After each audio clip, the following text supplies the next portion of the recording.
Rais mstaafu wa Uruguay anayetajwa kuwa masikini kuliko marais wote duniani, Jose Mujica, akifahamika pia kama Papa, amefariki dunia akiwa na miaka 89. Hii ni TriGen Media na mimi Hamisi Mbega. Mpiganaji wa zamani wa msituni huyu ambaye alitawala Uruguay kama rais kuanzia mwaka wa 2010 hadi 2015 alifahamika kama rais maskini zaidi ya marais wote duniani kutokana na kuishi maisha ya kawaida kabisa. Rais wa sasa wa taifa hilo, Yomandú Oros, ametangaza kifo hicho cha mtangulizi kupitia ukurasa wake wa X akiandika kwa asante sana kwa kila kitu ulichotupatia na kwa upendo wako wa ndani kwa ajili ya watu wako. Chanzo cha kifo chake hakijajulikana bado, japokuwa alikuwa akisumbuliwa na kansa ya koo. Kutokana na mfumo wake rahisi wa maisha aliyokuwa akiishi kama rais,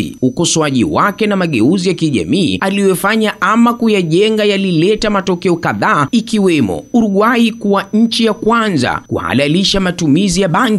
Lakini pia alikuwa mwanasiasa mshauri huko Amerika ya Kusini na kwingineko. Umaarufu wake duniani si wa kawaida kwa rais wa Uruguay, nchi yenye wakazi milioni 3.4 pekee, ambapo urithi wake pia umezua gumzo. Rais huyu aliwahi kuhojiwa kuhusiana na hamu yake ya kuwa mwanasiasa, usomaji wa vitabu na kufanya kazi za mikono na kilimo, kwamba alivitoa wapi. Akijibu alisema ni baadhi ya vitu alivyofundishwa na mama yake mzazi ambaye alimlea katika maisha ya kawaida kabisa huko katika mji mkuu wa Montevideo. Akiwa kijana mdogo, Rais Mujica alikuwa mwanachama wa chama cha kitaifa, mojawapo ya vikosi vya jadi vya kisiasa vya Uruguay ambavyo baadaye vilikuja kuwa upinzani wa mrengo wa kati kwa serikali yake. Katika miaka ya 1960 alianzisha vuguvugu la kitaifa la ukombozi la Tupamaros MLNT, kundi la wapiganaji wa mrengo wa kushoto wa mji ambao walifanya mashambulizi, utekaji nyara na mauaji. Ingawa siku zote alishikilia msimamo wake wa kwamba hakuwahi kufanya mauaji yoyote. Akiathiriwa na mapinduzi ya Cuba na ujamaa wa kimataifa,